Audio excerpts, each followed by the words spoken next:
কি অপরাধ ছিল, কি অপরাধে আল্লাহ পাক অপরাধটা বলেছেন? 1 নাম্বার, লাহুম কুলুবুন লা ইয়াফকাহুনা বিহা, তাদের হৃদয় দিয়েছিলাম উপলব্ধি করেনি। হৃদয় দিয়েছিলাম, কি করেনি ভাই? উপলব্ধি করেনি, রিয়েলাইজ করে উপলব্ধি করে নাই। মানে উপলব্ধি করার মতো মনই ছিল না। কোনটা সত্য, কোনটা মিথ্যা, কোনটা হক, কোনটা বাতিল, কোনটা ন্যায়, কোনটা অন্যায়, এই ফিলিংসটাই নাই, মরে গেছে। লাহুম কুলুবুন লা ইয়াফকাহুনা বিহা, হৃদয় দিয়েছিলাম, উপলব্ধি করেনি। ওয়া লাহুম আযানুন লা ইয়াসমাউনা বিহা, কান দিয়েছিলাম, শুনে নাই। এই বাইরের কান দিয়ে আপনি শোনেন না, তাহলে এটা কোন কান যে কান দিয়ে শুনে নাই? নিঃসন্দেহে এটা দিলের কান, আধ্যাত্মিক কান, রুহের কান, ভিতরের কান। ওয়া লাহুম আ'য়ুনুন লা ইউবসিরুনা বিহা, দু চোখ দিয়েছিলাম, দেখেনি। দু চোখ দিয়েছিলাম, দেখেনি। বাহ্যিক চোখে আপনি দেখেন না, তাহলে এখানে কোন চোখের কথা বলা হচ্ছে? কলবের চোখ, হৃদয়ের চোখ। অন্য সূরায় আল্লাহ বলেছেন তাদের তো বাহিরের চোখ অন্ধ নয়, বরং তাদের কলবের চোখ অন্ধ। তো এই 3টা অপরাধ বলছেন আল্লাহ। কলব দিয়েছিলাম, উপলব্ধি করেনি। কান দিয়েছিলাম, শোনেনি। চোখ দিয়েছিলাম, দেখে নাই। উলাইকা কাল আনআম, এরা গবাদি পশুর মতো ছিল, জাস্ট লাইক ক্যাটলস। উলাইকা হুমুল গাফিলুন, তারা ছিল গাফিল সম্প্রদায়। এই অপরাধের কারণে আল্লাহ পাক প্রচুর মানুষকে জাহান্নামে দিবে, মেজরিটি সংখ্যক। এমনকি এমনও হাদিস এসেছে যে ৭৩টা কাতার হচ্ছে বা দল হচ্ছে, আর ৭২টা যাচ্ছে কোথায়? জাহান্নাম। অল্প কিছু মানুষ জান্নাতে যা তাও। কিন্তু পৃথিবীতে মানুষের চলাফেরা দেখলে মনে হয় না যে আসলেই আমরা জাহান্নাম বলে কিছু আছে। আমার মৌত হবে, কবরে যেতে হবে, কবরে 3টা প্রশ্ন, আবার কিয়ামতের মাঝে উঠলে আরো 5টা প্রশ্ন, তারপরে আবার দাঁড়িয়ে থাকতে হবে, হিসেব শুরু হবে কখন? সেই 50,000 বছর। তারপরে আবার সূর্য কাছে চলে আসবে, আমলনামা ছুড়ে দেওয়া, পুলসিরাত পার হওয়া, মিজান, জান্নাত জাহান্নাম। মানুষ কিন্তু ভুলে গেছে, গাফেল। উলাইকা হুমুল গাফিলুন, আমরা তো ভুলে গেছি না? আমরা কিন্তু ভুলে গেছি। খুব কম মানুষ এগুলো মনে করতে পারে, খুব কম মানুষ এগুলো মনে রাখে। মানুষ যদি এগুলো মনেই রাখতো, তাহলে একজন আরেকজনের উপর জুলুম করতে পারে, মানুষ নামাজ ছেড়ে দিতে পারে, রমজানের রোজা ছাড়তে পারে, ফরজ যাকাত ত্যাগ করতে পারে, আল্লাহর হালালকে হারাম করতে পারে, আল্লাহর হারামকে হালাল করতে পারে। এগুলা জানলে বুঝলে একটা মেয়ে বেহায়া বেপর্দার মতো চলতে পারে।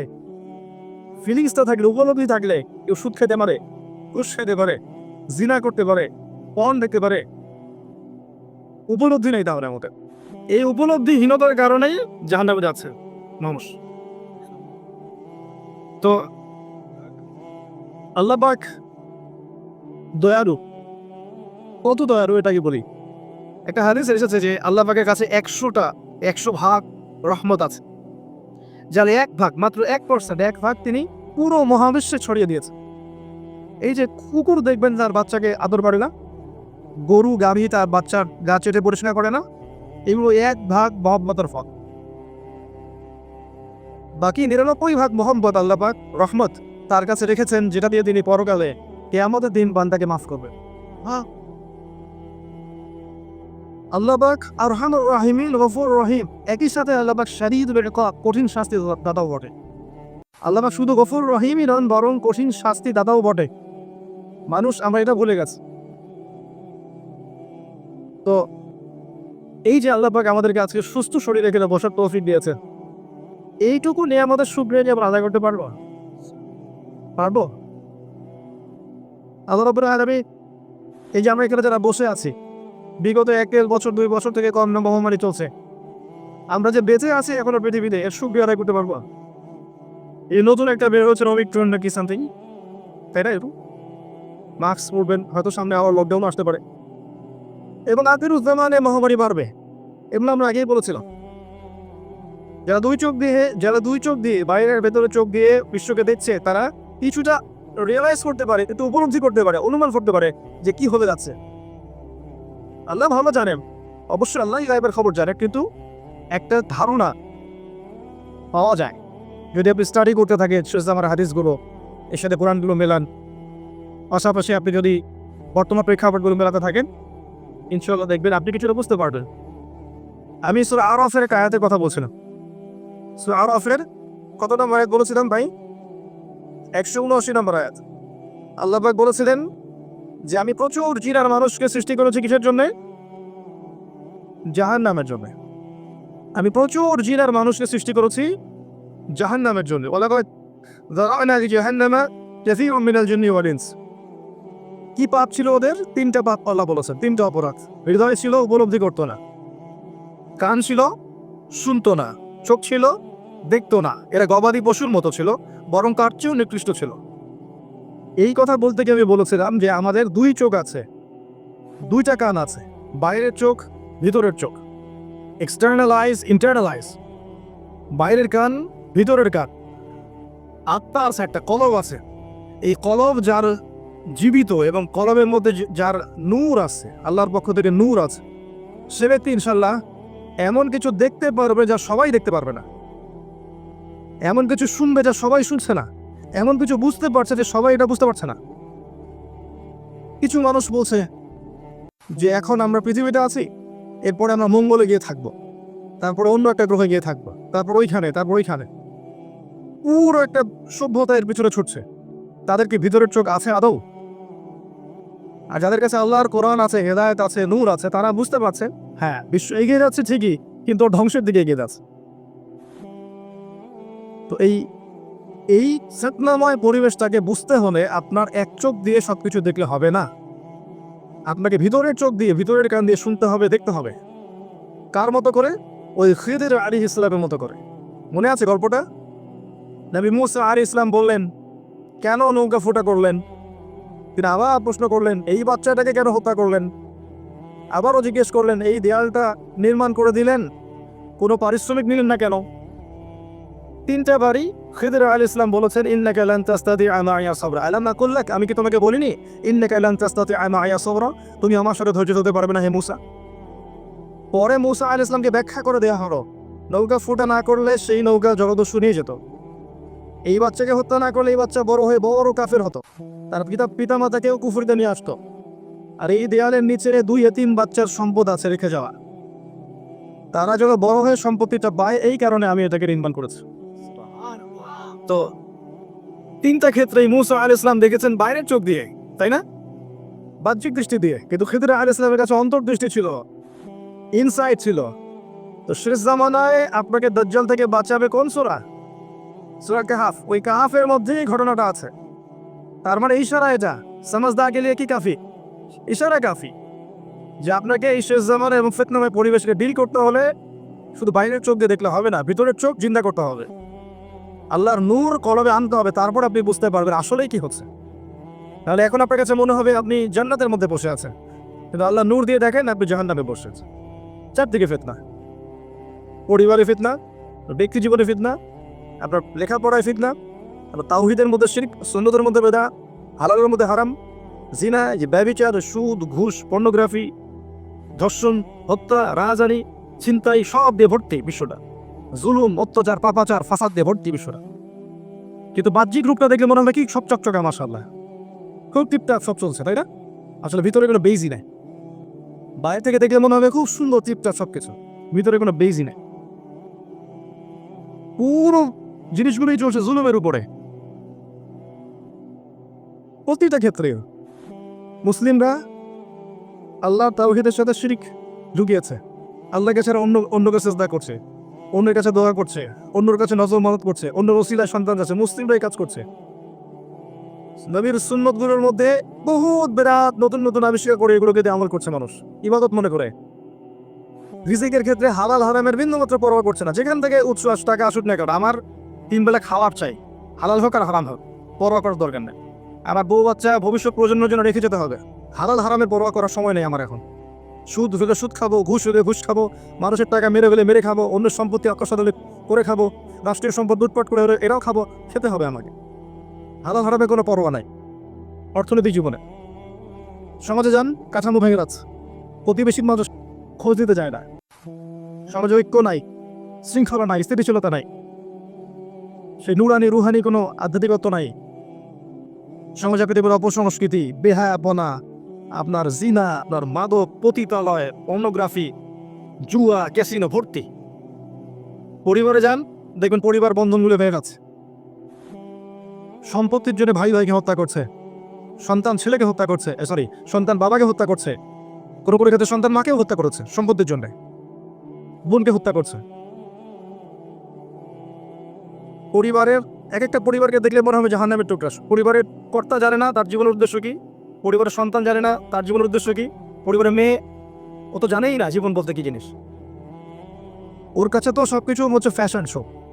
ওর কাছে জগৎটা মনে হচ্ছে ওর কাছে একটা ফ্যাশন শো এর বিউটি কন্টেস্টের মঞ্চ, ওর কাছে এটা মনে হচ্ছে।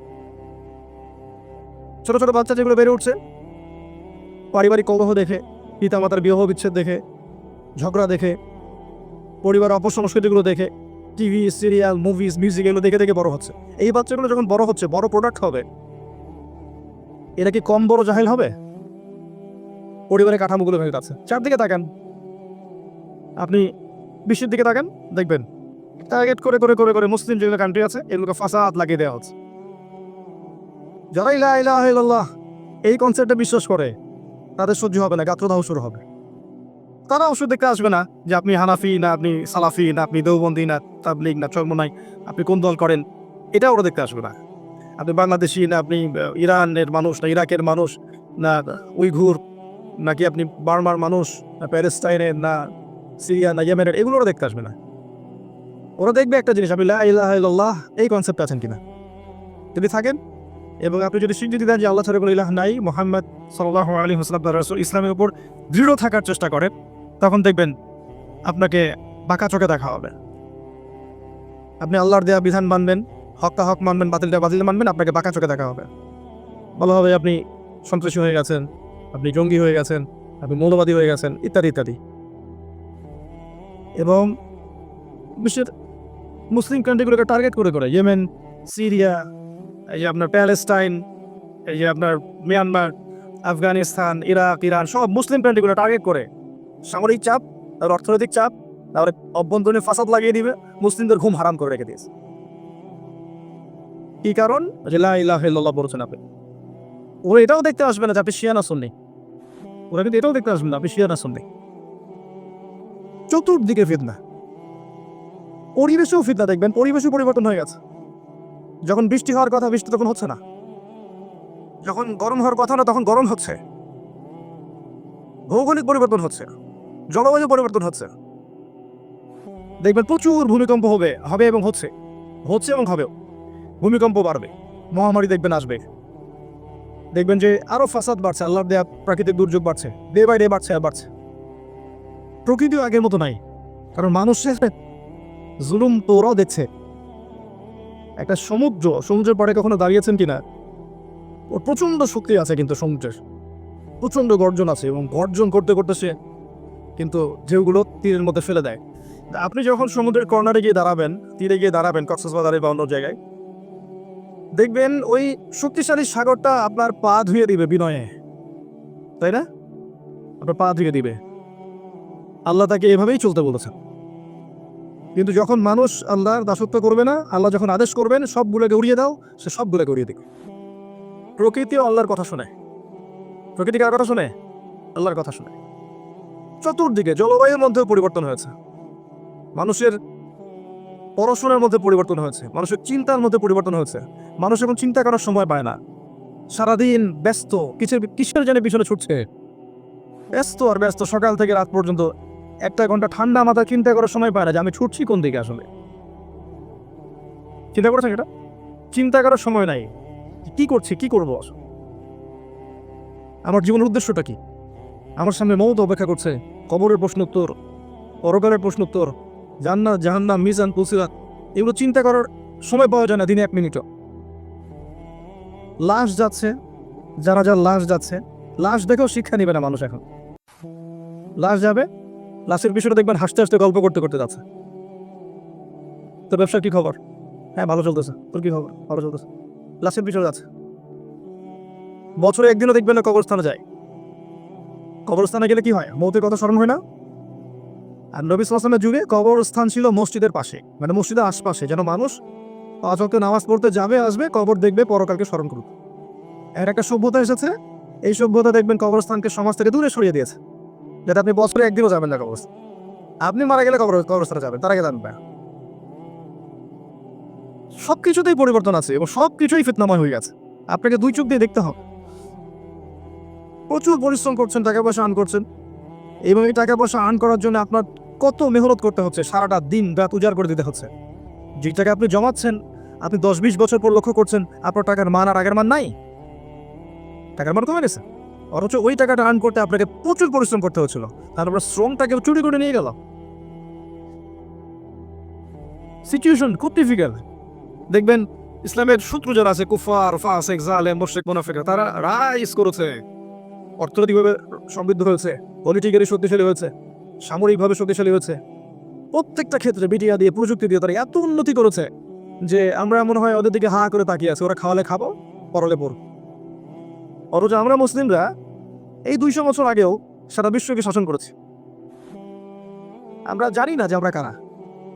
আমাদের যুবকরা জানে না ওমর ইবনে খাত্তাব কে, আমাদের যুবকরা জানে না যে আলী ইবনে আবি তালেব কে, উসমান বিন আফফান কে, আবু বকর সিদ্দিক তিনি কে, মোহাম্মদ বিন কাসিম কে, তারিক বিন জিয়াদ কে, খালেদ বিন ওয়ালিদ কে। আমাদের যুব সমাজ এগুলো জানে না। হ্যাঁ, তারা জানে ন্যাশনাল টিমের ক্যাপ্টেন কে, বলিউডের ওই নায়কের নাম কি, ওই নায়িকার নাম কি, ওই ফুটবল প্লেয়ারের নাম কি, এই চুলের স্টাইলটা কোন প্লেয়ারের, এগুলো তারা জানে না। বিশাল পরিবর্তন আপনার চিন্তা, আপনার কর্ম, আপনার অর্থনীতি, আপনার পরিবার, আপনার সমাজ, ইবাদত, প্রত্যেকটা সেক্টর, জলবায়ু, প্রকৃতি, ওয়ার্ল্ড অ্যাফেয়ার্স, সবকিছুর মধ্যে একটা রহস্যজনক পরিবর্তন। খেয়াল করে দেখ, কিছু মানুষের কাছে মনে হতে পারে এগুলো তো নর্মাল, আগেও হয়েছে, এখনো হচ্ছে, কিন্তু এখন যে বিষয়গুলো হচ্ছে এভাবে কখনো আগে হয়নি। বিগত শতাব্দীতে বিশ্বের যে ভৌগোলিক পরিবর্তন হয়েছে, জলবায়ু, এটা হিস্ট্রিতে কখনো হয়নি। বিগত শতাব্দীতে ইসলামের শত্রুরা যেভাবে শক্তিশালী হয়েছে, ঐক্যবদ্ধ হয়েছে, এটা কখনো হয়নি আগে। বিগত শতাব্দীতে ওই ইয়েতিম মিসকিনের মতো ঘোড়া ইহুদিরা যেভাবে শক্তিশালী হচ্ছে, এটাকে কখনো হয়নি। বিগত শতাব্দীতে যেভাবে তারা অর্থনীতি, মিডিয়া, প্রযুক্তি, সামরিক বাহিনী, পারমাণবিক অস্ত্র সব নিয়ন্ত্রণ করেছে, এটা আগে আগে কখনো বিশ্ব দেখেনি। বিগত লাস্ট 100 বছর যত মুসলিমকে হত্যা করা হয়েছে, এই হিস্ট্রিতে কখনো হয়নি। ওই মঙ্গোলিয়াদের সময় একবার হয়েছিল, একবার, যখন ওই যে হালাকু খান নাম শুনেছেন? ওর বাহিনী, মঙ্গোলিয়ান তাতার বাহিনী, ওরা যখন বাগদাদ আক্রমণ করেছিল, তখন এরকম একটা ধ্বংসযজ্ঞ চালিয়েছে। কিন্তু ওটা ছিল একটা নির্দিষ্ট জায়গায় এবং আশপাশের কিছু কান্ট্রির মধ্যে, ওয়ার্ল্ড ওয়াইড এভাবে হয়নি কখনো। কিন্তু তখন মুসলিমদেরকে আক্রমণ করা হলেও মুসলিমরা কিন্তু ডিফেন্ড করেছে। এখন ডিফেন্ড করার কোনো চান্স নাই। একটা থাপ্পড় দিলে আরেকটা গালে এগিয়ে দিবেন, এই গেল একটা দেন, এই জায়গায় বসে আছেন আপনি। তো পরিস্থিতি বুঝতে হলে আপনাকে পড়তে হবে আগে, কোরআন, হাদিস, এগুলোর সাথে অবশ্যই জেনারেল সাবজেক্টগুলো পড়তে হবে, এবং বিশ্বের হিস্ট্রি, ইসলামের ইতিহাস, ফিকহ, সিরাত, অর্থনীতির বইগুলো, পলিটিক্যাল সায়েন্সের বইগুলো, জিও পলিটিক্স, কারেন্ট অ্যাফেয়ার্স, এগুলো পড়তে হবে। পড়ার পরে আপনাকে আমল করতে হবে এবং আল্লাহর কাছে নূর চাইতে হবে, আল্লাহ আমাকে নূর দান কর যাতে আমি দেখতে পারি। উদাহরণটা দেওয়া হয়েছে হাদিস এভাবে যে ফিতনাগুলো এত ভয়াবহ হবে যে অন্ধকার রাত্রে কালো পাথরের উপরে কালো পিঁপড়া হেঁটে গেলে যেমন হয়, রাত অন্ধকার, পাথরটাও কালো, পিঁপড়াটাও কালো, সে নীরবে হেঁটে যাচ্ছে, একে দেখা যাবে? বোঝা যাবে? একে দেখতে হলে বুঝতে হলে কি লাগবে? কি লাগবে বলেন? সহজ উত্তর না? আলো হলেই তো দেখা যাবে। এই আলোটা আসবে কোত্থেকে? মানুষ দিতে পারবে? এই নূর দেবে কে? সূরা নূর একটা সূরা আছে না, আল্লাহর নাম আছে না নূর? সূরা তাহরিম একটা দোয়া আছে, রব্বানা আতমিম লানা নূরানা ওয়াগফির লানা ইন্নাকা আলা কুল্লি শাইইন কাদির। নূর আল্লাহ যাকে দিবেন, যে পরিশ্রম করবে, পড়াশোনা করবে, আল্লাহর কাছে চাইবে, আমল করবে, আল্লাহ তাকে নূর দিবে ইনশাআল্লাহ। তখন দেখবেন সে মাশাআল্লাহ অনেক বিষয়ে অন্যদের চেয়ে বেটার বুঝতে পারছে। কোরআন হাদিস হাতে থাকার পরেও যদি আমরা নূর না পাই, তাহলে ব্যর্থতা কার? এখন কোরআন সুন্নাহ হাতে থাকার পর নূর না পাওয়ার কারণ কি শোনেন। প্রথম কয়েকটা কারণ হচ্ছে, আমরা বেশি বেশি মৃত্যুর ফিকির করছি না। বেশি বেশি মওতের ফিকির করলে নূর আসে কলবে।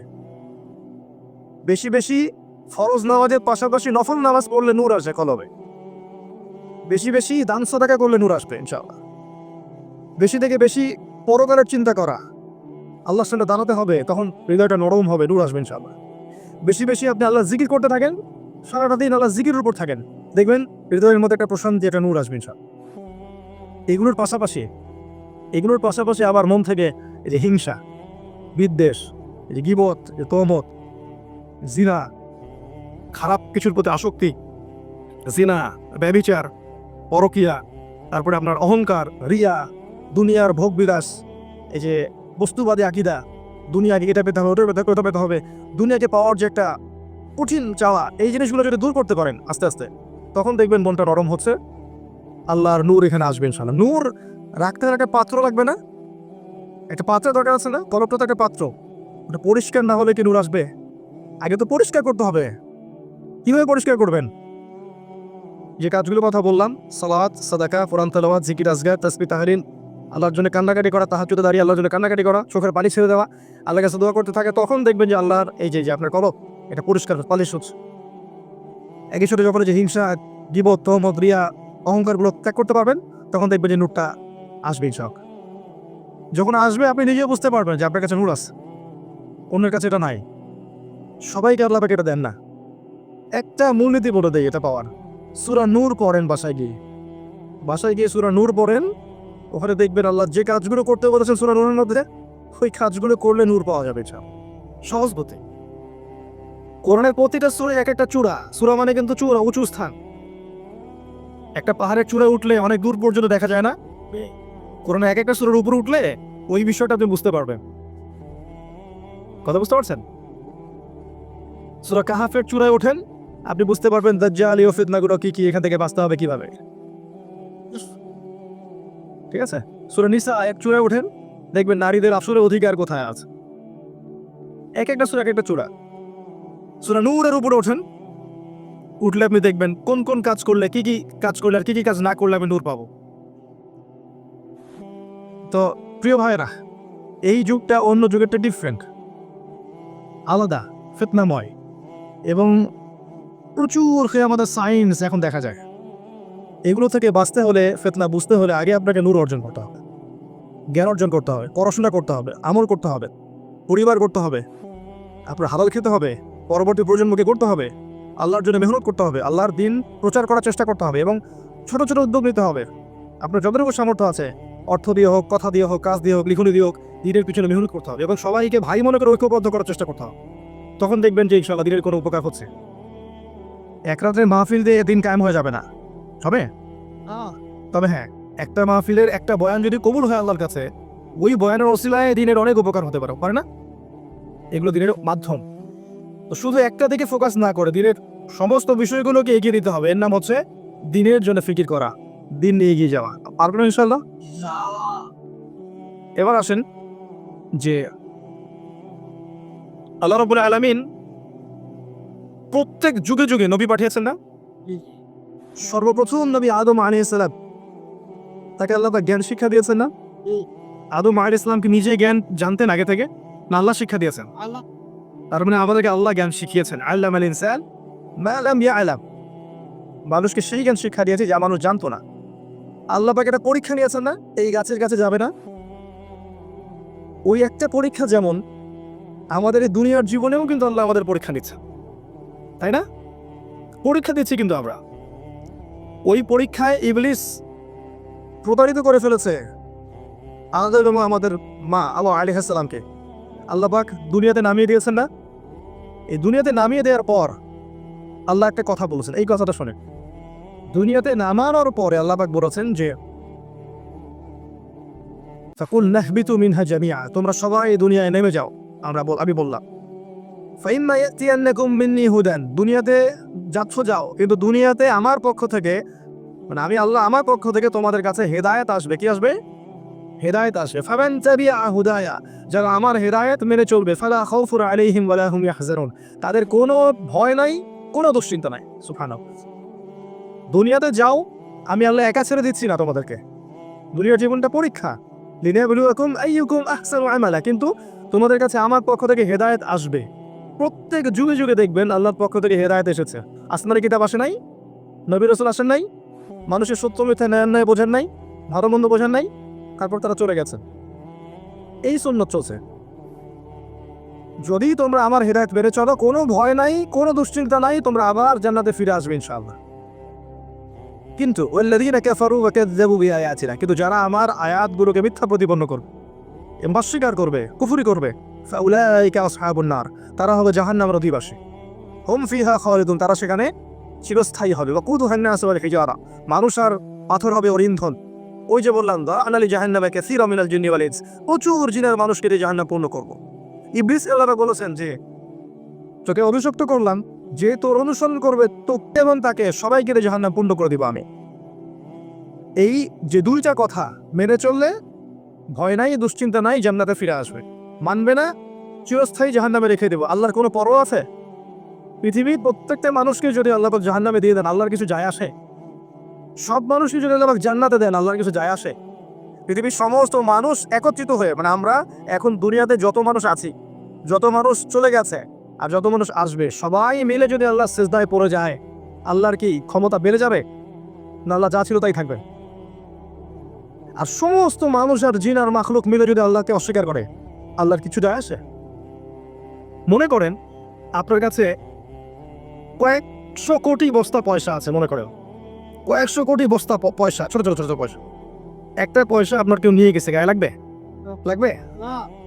পুরো মহাবিশ্ব এরকম কোটি কোটি মিলিয়ন বিলিয়ন গ্রহ নক্ষত্র আছে, তার মধ্যে একটা ছোট্ট গ্রহের নাম পৃথিবী। এখানে এত কিছু হচ্ছে, চিন্তা করতে পারেন?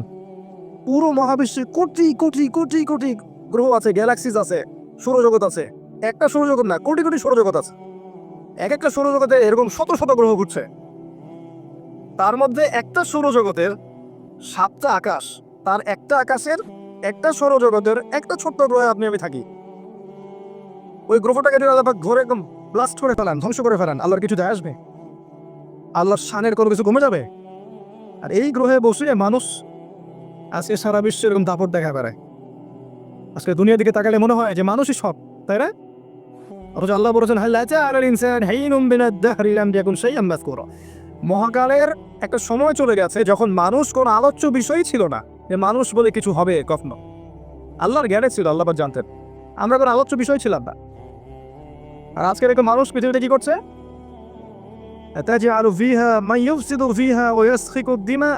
আপনি কি এমন কাউকে সৃষ্টি করছেন পৃথিবীতে যে পৃথিবীতে গিয়ে খালি হত্যা করবে, রক্তপাত ঘটাবে আর ফাসাদ সৃষ্টি করবে? পৃথিবীর দিকে তাকান, দেখেন পুরো পৃথিবীতে ফিতনার ফাসাদ সৃষ্টি করেছে মানুষ, অন্য কোনো প্রাণী করে নাই। আর পুরো পৃথিবী জুড়ে যে হত্যাকাণ্ডগুলো হচ্ছে, ঘটাচ্ছে মানুষ। একটা সভ্যতায়, এই যে পশ্চিমারাই বিগত 100 বছরে আমার মনে হয় কয়েক কোটি মানুষকে পৃথিবীতে হত্যা করেছে। ওরাই একাই একটা সভ্যতা পৃথিবীকে শাসন করতে গিয়ে বিগত 100 বছরে কয়েক কোটি মানুষকে মনে হত্যা করে ফেলেছে। তো মানুষ এত তুচ্ছ, দুনিয়ার জীবনটা এতই তুচ্ছ। এই দুনিয়ার জীবনে আল্লাহ আপনাকে দিয়েছেন একটা শৈশব, একটা কৈশোর, একটা যৌবন, একটা বার্ধক্য। সব মিলিয়ে আপনার হায়াত হবে অ্যাপ্রক্সিমেটলি 100 বছর। কারো 40, কারো 50, কারো আরো কম, কারো আরো বেশি, প্লাস মাইনাস 100 বছর গড়ায়ও। এরপরে আপনি পৃথিবীতে থাকবেন না, মানুষ আপনার কবরের পাশ দিয়ে হেঁটে যাবে। বাস্তবতা বোঝেন, বাস্তবতাকে স্বীকার করতে শেখেন যে আমরা এখানে যারা বসে আছি, আমরা কেউ থাকবো না। আমরা এখানে যারা বসে আছি আজকের মাহফিলে, হয়তো আগামী বছর আমরা থাকবো না, হতে পারে না? বা আমাদের মতো অনেকেই থাকবে না, হতে পারে না? এই নির্মম সত্যটাকে মেনে নিতে হবে। এই নির্মম সত্যটা আগে মানতে শিখতে হবে যে আল্লাহ আমাকে চিরস্থায়ী জীবন দেননি পৃথিবীতে। আল্লাহ সংক্ষিপ্ত জীবন দিয়েছেন আমাকে, আর এই জীবনটা আমার কর্মফল পাওয়ার জীবন নয়, এটা কাজ করার পরীক্ষার হল। এটা আমার, এখানে আমি ফলাফল পাবো না, রেজাল্ট পাবো না, রেজাল্ট পাবো আমি পরকালে। এটা আমার কর্মজগৎ, তাই না? কি কর্মজগতে এসে যদি আমরা মনে করি এটা আমার চিরস্থায়ী জীবন, এর জন্য এই যে 5তলা 10তলা বাড়ি, এই যে ব্যাংক ব্যালেন্স, টাকা পয়সা, জুলুম অত্যাচার, যেমনে হোক তেমনে দুনিয়া চাই আর চাই, দাড়ি টুপি থাকেন না থাক, দুনিয়া চাই আর চাই, এই যদি হয় আমাদের মানসিকতা, ওই নূর কলবে জীবনে আসবেন। আমি বুঝাতে পারছি ভাই? দুনিয়ার জীবনটাকে দুনিয়ার মতো মনে করতে হবে। এই জীবনের কিরকম আদর্শ হবে? ইন্না সলাতি ওয়া নুসুকি ওয়া মাহইয়ায়া ওয়া মামাতি লিল্লাহি রব্বিল আলামিন। এই দুনিয়ার জীবনে আমার সালাত, আমার কুরবানি, আমার স্যাক্রিফাইস, আমার জীবন, আমার মৃত্যু সবকিছু কার জন্য? আল্লাহর জন্য। এই জীবনটা আল্লাহ পাক আমাদেরকে কেন সৃষ্টি করেছেন? সূরা যারিয়াতের 56 নম্বর আয়াত পড়ে দেখেন, ওয়া মা খালাকতুল জিন্না ওয়াল ইনসা ইল্লা লিয়াবুদুন। এই জিন আর মানুষকে আমি শুধু আমার ইবাদত করার জন্য সৃষ্টি করেছি। আর আমরা এখন মনে করছি ইবাদতটা ফোর্থ সাবজেক্ট, দুনিয়া আবার আগের সাবজেক্ট, তাই না? প্রত্যেকে দেখেন, বাড়ির পরিবারের কর্তা, আপনার মেয়ে, আপনার স্ত্রী, আপনার ছেলে মেয়ে, সবার দেখবেন দুনিয়াটা আগে, দিন পরে। আর যারা দিনদার, আমরা দিনদার মনে করি নিজেদেরকে, তাদেরকেও দেখবেন দিনের যে অংশটা মুখরোচক বা আমল করলে কোনো সমস্যা নাই, কেউ কিছু বলবে না, ভালো মন্দ বলবে না, সুন্দর আমল করতে থাকবে। আর যেগুলো আমল করলে, যেগুলো বললে, যেগুলো মানে মানুষকে প্রচার করার চেষ্টা করলে পরিবার সমাজ সব দিক থেকে বাধা বিপত্তি আসবে, সাইলেন্টলি এগুলোকে অ্যাভয়েড করতে থাকবে। দেখবেন নামাজ ৫ ওয়াক্ত করছে মাশাআল্লাহ, ইবাদতের জীবনে পাক্কা মুসল্লি, আবার দেখবেন অর্থনৈতিক জীবনে পাক্কা সুখর। দেখবেন সদকা করছে, দান সদকা করছে, ফরজ জাকাতই দিবে না। দেখবেন মাশাআল্লাহ বাপ তাহাজ্জুদ গুজার, মেয়েকে দেখবেন মাশাআল্লাহ জিন্স আর গেঞ্জি পরে ঘুরছে। দেখবেন বাপ হাজি মানুষ, অনেক সময় দেখা যায় বাবা আলেম আর ছেলে দেখা যায় যে দাড়ি শেভ করে ঘুরে বেড়াচ্ছে সামনে থেকে। আমরা কি করছি জানেন? যেগুলো আমাদের ভালো লাগে, সহজ মনে হয়, সেগুলো করতে খুব পটু। যেগুলো একটু কঠিন লাগে, এগুলো করলে একটু বাধা বিপত্তি আসে, 10টা কথা শুনতে হয়, একটু গালমন্দ শুনতে হয়, ওগুলো করতে চায় না। আল্লাহ এদের জন্য একটা সুসংবাদ দিয়েছেন, শুনে সূরা বাকারা আয়াত নাম্বার 85-86। আল্লাহ বলেন, আফাতুমিনুনা বিবা'দিল কিতাব ওয়া তাকফুরুনা বিবা'দ। এ মানুষ, তোমরা কি আল্লাহর কিতাবের কিছু অংশকে মানো আর কিছু অংশকে মানো না? ফামা জাযাউ মান ইয়াফআলু যালিকা ইল্লা খিজয়ুন ফিল হায়াতিদ দুনিয়া। যারা এমন আকীদা রাখবে, এমন আমল করবে যে কোরআন এবং হাদিসের কিছু অংশ মানে কিছু অংশ মানে না, ওদের প্রতিদান হচ্ছে এই দুনিয়াতে আমি ওদেরকে লাঞ্ছিত করে দিব। এই দুনিয়াতে আমি ওদেরকে লাঞ্ছিত করে দিব। এটা একটা কারণ, ইসলামের শত্রুদের দ্বারা মুসলিমদের লাঞ্ছিত হওয়ার এটা একটা কারণ। মুসলিমরা কিছু অংশ মানে, এখন কিছু অংশ মানে না। ওরা উন্নতি করে নাই, আমরা অধঃপতনের তলে গিয়েছি। আমাদের কাছে সব আছে, জনসংখ্যা আছে, দেশ আছে, প্রাকৃতিক সম্পদ আছে, সামরিক বাহিনী আছে, অস্ত্রশস্ত্র আছে, প্রতিটা জিনিস আমাদের কাছে আছে মুসলিমদের মধ্যে। সমস্ত মুসলিম কান্ট্রিগুলোর দিকে তাকিয়ে দেখেন, সব দিয়ে ভর্তি আমাদের দেশ এবং আমাদের মুসলিম কান্ট্রিগুলো। তারপরেও দেখবেন ওরা আমাদেরকে উঠতে বলে উঠছি, বসতে বলে বসে। এটা আমাদের ধর্মীয় নৈতিকতার অধঃপতনের ফল। আমরা পড়াশোনা করতে যাচ্ছি না, আমরা পড়া অনুযায়ী আমল করতে চাচ্ছি না, খালেসভাবে দিনের প্রচার প্রসার খেদমত প্রতিষ্ঠা করতে চাচ্ছি না, দুনিয়ার স্বার্থ চাচ্ছি। আমরা পরিবার পারিবারিক আদর্শ করতে পারছি না, যুব সমাজকে সঠিক পথে আনতে পারছি না, আমরা আমাদের মেয়ে থেকে পর্দা আনতে পারছি না, আমরা বেসিক কাজগুলো করতে পারছি না, 5 ওয়াক্ত সালাত পড়তে পারছি না, যাকাত দিচ্ছি না, রমজানের সওম রাখছি না, আমরা দান সদকা করতে চাই না, এতিমের ভরণ পোষণ দিতে চাই না, বিধবার খোঁজ দিতে চাই না, অসহায় নারীদের পাশে দাঁড়াতে পারি না, আমরা অনেক কিছুই পারি না। বেসিক কাজ যেগুলো একদম প্রাইমারি লেভেলের কাজ, এগুলোতে আমাদের অনেক ঘাটতি। হাত উঁচু করতে বলবেন, কতজন কোরআন তেলাওয়াত করতে পারে দেখবেন যে বেশিরভাগ হাতই নেবেন নিচে আছে, অল্প কয়েকটা হাত উপরে থাকবে। 90% মুসলিম বলেন, দেখবেন 90% মুসলিমের মধ্যে মেজরিটি সংখ্যা কোরআন বিশুদ্ধ করে পড়তে পারে না, যারা পারে অর্থও বোঝে না। বেসিক কাজ, এই বেসিক কাজগুলোই আমরা করি নাই, প্রাইমারি লেভেলের কাজ। তাই আজকে আল্লাহ পাক আমাদেরকে লাঞ্ছিত করেছেন। এটা আল্লাহ সুন্নত। আল্লাহ পাক সময় দেন, ও যে বললাম দুনিয়ার হায়াত দিয়েছেন, সময় দেন, এই সময়ের মধ্যে পরীক্ষা করেন, নিয়ামত দেন, পরীক্ষা করেন, সুযোগ দেন, পাপ করলে আবার ফিরে আসার চান্স দেন। এক পর্যায়ে তখন দেখেন যে তারা মোটেই আল্লাহর দিকে ফিরে আসছে না, তারা আল্লাহকে গুরুত্ব দিচ্ছে না, রাসূলকে গুরুত্ব দিচ্ছে না, দিনকে হাসি ঠাট্টার পাতা বাড়িয়েছে। আল্লাহ ওদেরকে সরিয়ে দেন, সরিয়ে দিয়ে নতুন কমকে নিয়ে আসেন, তাদেরকে সুযোগ দেন। তারাও যদি আল্লাহর আনুগত্য করে সফল করেন, তারাও যদি আল্লাহর আনুগত্য না করে আবার সরিয়ে দিয়ে নতুন কম নিয়ে আসবেন। এটা আল্লাহর সুন্নাত। আদম আলাইহিস সালামকে যখন পৃথিবীতে পাঠানো হয়েছে, তার পরের দিকে তাকান, আপনি সুন্নাতটা এখন বুঝতে পারেন। আমি আপনাকে বুঝাচ্ছি। নূহ আলাইহিস সালামের যুগে আসা, 950 বছর দাওয়াত দিয়েছে না? 950 বছর দাওয়াত দেওয়ার পর যে অল্প কিছু মানুষ ইসলাম কবুল করেছে, আল্লাহ পাক এই মানুষগুলোকে নাজাত দিয়েছে না? আর বাকি যে বিশাল সংখ্যক মানুষ ইসলাম কবুল করে নাই, সবগুলোকে আল্লাহ পাক ডুবিয়ে মেরে দিয়েছেন, মানে নাই? এটা আল্লাহর সুন্নাত। দুনিয়ার জীবন দিয়েছি, সুযোগ দিয়েছি, নিয়ামত দিয়েছি, হায়াত দিয়েছি, হিদায়াতের মানে পৌঁছে দিয়েছি, মানলে মানুষ, সময় আছে, সময় শেষ হয়ে গেলে তোমাকে সরিয়ে দেব। একটু পরিবর্তন হবে না এই সুন্নাত, কিয়ামত পর্যন্ত এই সুন্নাত পরিবর্তন হবে না। বুদ্ধিমান ব্যক্তি ওই সময়টা কাজে লাগাবে, তাই না? বুদ্ধিমান ব্যক্তি ওই সময়টা কাজে লাগবে। পরের যুগে যান, এই যে আদ জাতির কথা শুনেছেন? আদ জাতি অনেক লম্বা লম্বা মানুষ ছিল, তারা বলতো মান আশাদ্দু মিন্না কুওয়া, আমাদের চেয়ে শক্তিশালী আর কি আছে। আল্লাহ পাক তাদের কাছে নবী পাঠিয়েছেন হুদ আলাইহিস সালাম। সূরা হুদ পড়ে দেখেন, তিনি হেদায়েতের বাণী শুনিয়েছেন, মানুষকে আল্লাহর দিকে ডেকেছেন, যেমনটা এখনকার আলেম ওলামারা করে আগেকার নবীরা করেছেন। মানুষ শুনলো না। যে মানুষগুলো শুনলো, আল্লাহ পাক তাদেরকে উদ্ধার করলেন। আর যে মানুষগুলো শুনলো না, আল্লাহ পাক ঝড় দিয়ে পুরো উড়িয়ে দিয়েছেন তাদেরকে। একই সুন্নাত, পরিবর্তন পাচ্ছেন? পরিবর্তন নাই। তারপরে যুগে যান সামুদ, আদ জাতিরই ভাই সামুদ। ওরাও বড় বড় ছিল, পাহাড় কেটে বাড়ি নির্মাণ করতো, অনেক সভ্যতার উন্নত সভ্যতা ছিল। আমরা তো এখন মনে করি যে এই সায়েন্স এবং টেকনোলজির যুগটা সবচেয়ে উন্নত, তাই না? আল্লাহ বলছে ইরামা যাতিল ইমাদ লাম ইউখলাক মিসলুহা ফিল বিলাদ। ওই ইমাদ জাতি, ওই গোত্রের মতো এত উন্নত মানের সভ্যতা পৃথিবীতে আর সৃষ্টি হয়নি। লাম ইউখলাক মিসলুহা ফিল বিলাদ, এরকম কোনো বিলাদই হয়নি পৃথিবীতে। তো ওরাও খুব অহংকার করেছিল, আল্লাহ পাক সময় দিয়েছিলেন, কাজে লাগাতে পারে নাই। এরপর কি হয়েছে? বজ্রপাত। বজ্রপাত কোনটা? বিজলি যেটা বলেন আপনারা, এই বজ্রপাত দিয়ে আল্লাহ পাক ধ্বংস করেছে। তারপর চলো ওই যে লুতের কম, তাদের নবীর নাম লুত আলাইহিস সালাম, ইব্রাহিম আলাইহিস সালামের ভাতিজা লুত আলাইহিস সালাম। তো তিনি থাকতেন ওই জর্ডানের ডেড সি যে জায়গাটা আছে এখন, জর্ডানের ডেড সি, এই জায়গাটার মধ্যে তাদের কমটা ছিল। ওই কমটা ছিল সমকামী। সমকামী বোঝেন তো? বুঝেন নাই? মানে কথাগুলো বলতে খারাপ লাগে আসলে।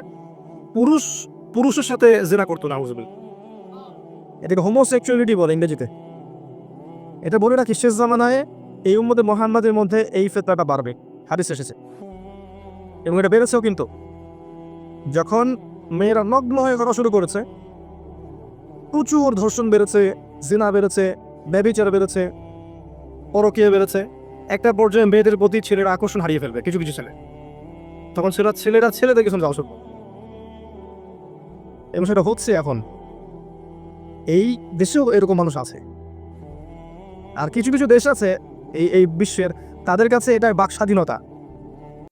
বাক স্বাধীনতা বোঝেন? মানে এটা আপনার ইচ্ছার স্বাধীনতা, আপনি চাইলে করতে পারেন। আগে ডিকশনারিতে লেখা ছিল, হোমোসেক্সুয়ালিটির সংজ্ঞা লেখা ছিল, এটা একটা ওয়ান কাইন্ড অফ মানসিক রোগ আর কি। লিখেছিল তারা যে হোমোসেক্সুয়ালিটি হচ্ছে এক ধরনের মানসিক অসুস্থতা, প্রথম সংজ্ঞায় ছিল। পরের দিকে সংজ্ঞা চেঞ্জ হয়েছে, এখন লিখেছে এটা হচ্ছে এক প্রকার বাক স্বাধীনতা বা স্বেচ্ছায় একটা সিদ্ধান্ত নেওয়ার ক্ষমতা। আপনি চাইলে এটা করতে পারেন। একজন ছেলে চাইলে একটা মেয়েকে বিয়ে করতে পারে, চাইলে একটা ছেলেকে বিয়ে করতে পারে। নাউজুবিল্লাহ। এটা সারা বৈশ্বিক ফিতনা এখন। এবং পশ্চিমার কারিগর, বিশ্বের যত বড় বড় ফিতনা আছে এগুলোর কারিগর পশ্চিমারা। এই সমকামিতা সারা বিশ্বে শুধু কারিগর মানে কি? কারিগর মানে শুধু নিজের ঘরে রেখেছে এমন নয়, নিজের ঘরে তৈরি করে প্রোডাকশন দিয়েছে সারা ওয়ার্ল্ডে। এটা সারা বিশ্বে ছড়িয়ে দেওয়া হয়েছে, এদের কাছ থেকে ছড়িয়ে গেছে। রিবা, সুদ ওখান থেকে শুরু হয়েছে, সারা ওয়ার্ল্ডে ছড়িয়ে গেছে। মানে এখনকার সিস্টেমটা আর কি, আগেও ছিল রিবা, এই গ্লোবাল সিস্টেমটার কথা বলছে। এই যে জিনা, পর্নোগ্রাফি আছে না, পর্নোগ্রাফি, ব্লু ফিল্মস, এটা ইন্ডাস্ট্রি কোথায়? এদিকে না ওদিকে? ওখান থেকে দেখবে সারা ওয়ার্ল্ডে ছড়িয়ে গেছে।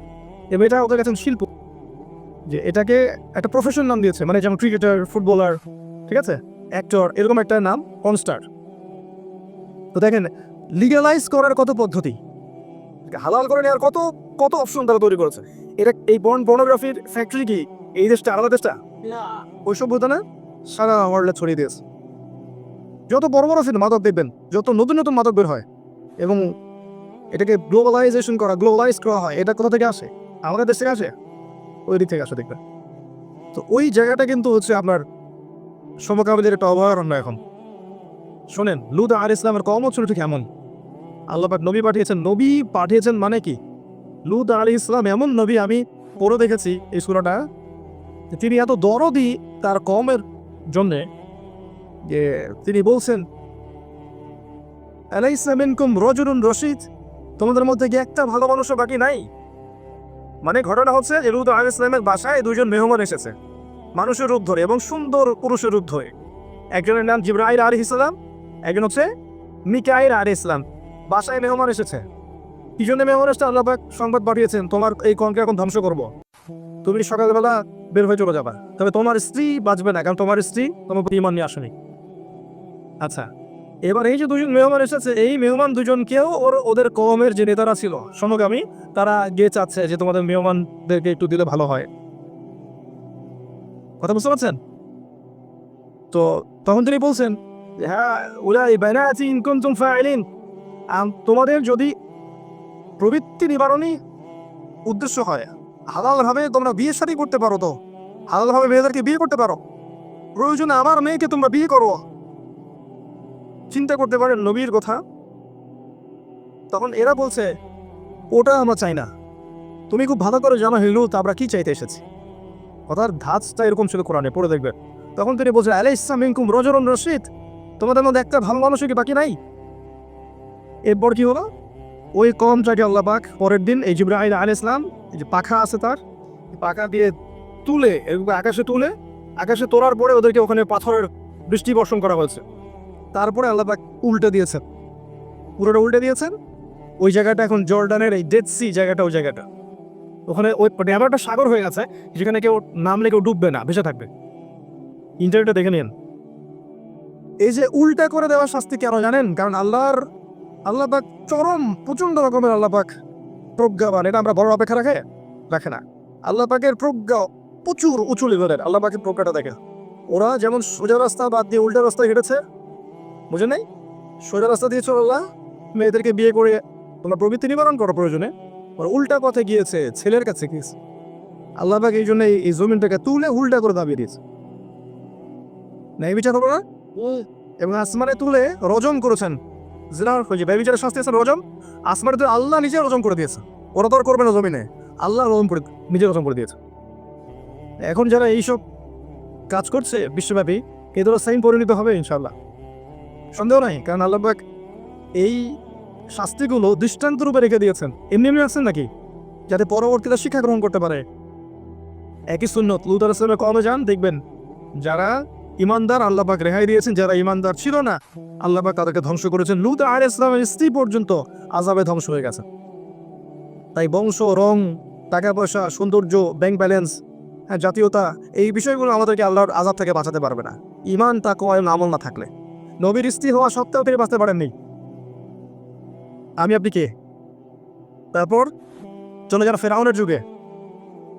ফেরাউন পৃথিবীর সবচেয়ে বড় প্রতাপশালী রাজা, বিশাল সেনাবাহিনী তার। নবী মুসা দাওয়াত দিলেন, মুজিজা দেখালেন, ইমান আনলো না। আল্লাহ পাক লোহিত সাগরে একত্রিত করলেন, পড়লেন না? লোহিত সাগরে একত্রিত করে আল্লাহ পাক এক হুকুমে সবগুলোকে ভাসিয়ে দিলেন, ডুবিয়ে দিলেন। ফেরাউন যখন ডুবছিল তখন সে কিন্তু ইমান এনেছে। সে তখন বলছিল যে আমানতু বিরাব্বি হারুন ওয়া মূসা। আল্লাহ পাক বলছেন আলান ওয়াকাদ আসাইতা মিন ক্বাবল, এখন ইমান নিয়ে আসছো, এর আগে তুমি সীমালঙ্ঘন করে বেরিয়েছিলে। আজকে আমি তোমার শরীরটাকে রেখে দিব পরবর্তীদের জন্য নিদর্শন রূপে। চিন্তা করেছেন? আর ফেরাউনের মমি কত সালে বের হয়েছে? মমি না, এটা কি বলে, ওর লাশটা আর কি, কত সালে বের হয়েছে?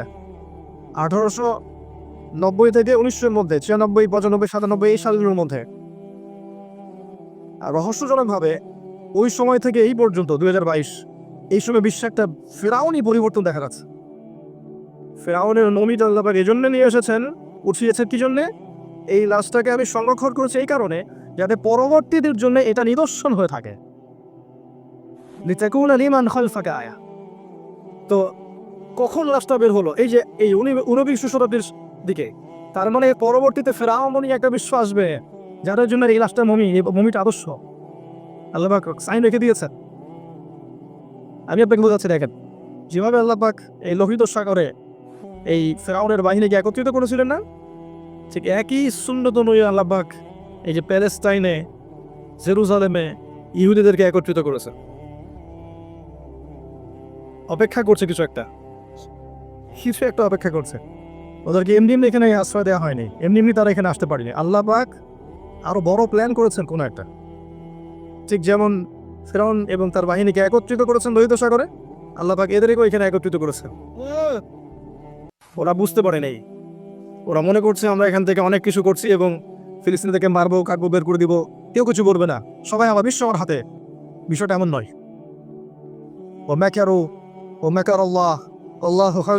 ওরাও পরিকল্পনা করেছে, ওরা ষড়যন্ত্র করেছে, আল্লাহ পাকও কৌশল করেছে।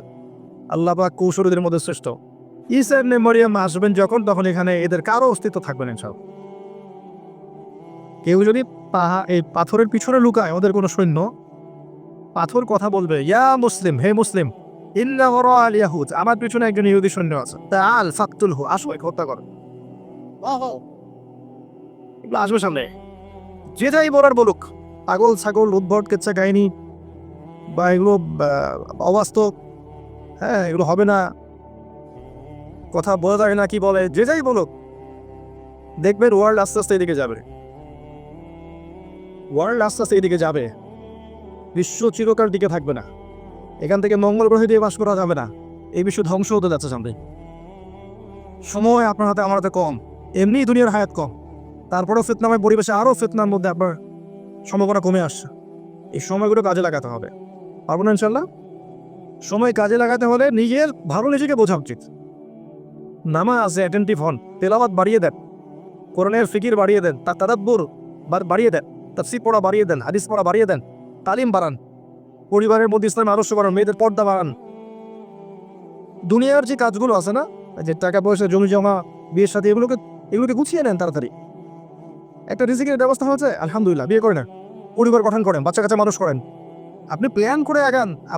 আপনি ওই যে লাইটের মধ্যে যে পোকাগুলো বসে বিক্ষিপ্তভাবে জীবনযাপন করেন না, এরকম পরিকল্পনা হবে, সুশৃঙ্খলভাবে সামনের দিকে যান। আপনার একটা পরিকল্পনা আছে, আমার 50 বছরের জীবনটা আমি কেমন করে কাটাবো। তারপর দেখবেন আল্লাহ সাহায্য করছেন। যদি আপনার চেষ্টা আছে, আল্লাহ তখন সাহায্য করবে। যদি কোনো উদ্দেশ্য না থাকে, পরিকল্পনা না থাকে, বিক্ষিপ্ত জীবনযাপন করতে থাকেন, তাহলে হঠাৎ মৌত চলে আসবে না? হঠাৎ মৌত চলে আসবে, শেষ, দি এন্ড। আর জীবন আসবে কখনো ভাই? কোনোদিনও আসবে না। মানে এটা ভয়ঙ্কর বিষয় যে একটাই চান্স মাত্র। অন্য তো কোনো ক্ষেত্রে আমরা ভুল করলে একটা চান্স আসে, আমার ভুল করে একটা চান্স পেলাম। ক্রিকেট খেলছেন আপনারা অনেকে, হয়তো কোনো সময় দেখেন আউট হয়ে গেছে, আম্পায়ার বলেছেন ওয়া, লাইফ পেলেন একটা, লাইফ নাই একটাই। এই দুনিয়ার হায়াতের যদি বোল্ড আউট হয়ে যায়, তখন কেউ নো বল বলবে না, বলবে শেষ, আউট। চিরস্থায়ীভাবে লেনে যেতে হবে তখন।